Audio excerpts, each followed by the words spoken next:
জমির পরিমাপে গরমিল দেখা দিলে বা জরিপের সময় পরিমাপ ভুল হলে করণীয় কি? আজকে কথা বলবো সেই বিষয়ে। আর আপনাদের সাথে আছি আমি অ্যাডভোকেট মমিনা খানম। চলুন এবার জেনে নেই।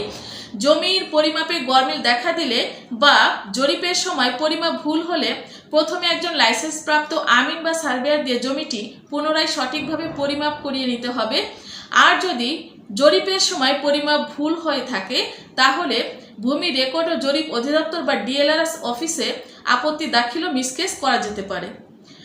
আর যদি এভাবে প্রশাসনিকভাবে সমস্যাটির সমাধান সম্ভব না হয় এবং পরিমাপ সংক্রান্ত বিরোধ আরও তীব্র বা জটিল হয় তাহলে দেওয়ানি আদালতে এই সঠিক পরিমাপ চেয়ে এবং খতিয়ান সংশোধন চেয়ে আদালতের নির্দেশনা চাওয়া যেতে পারে।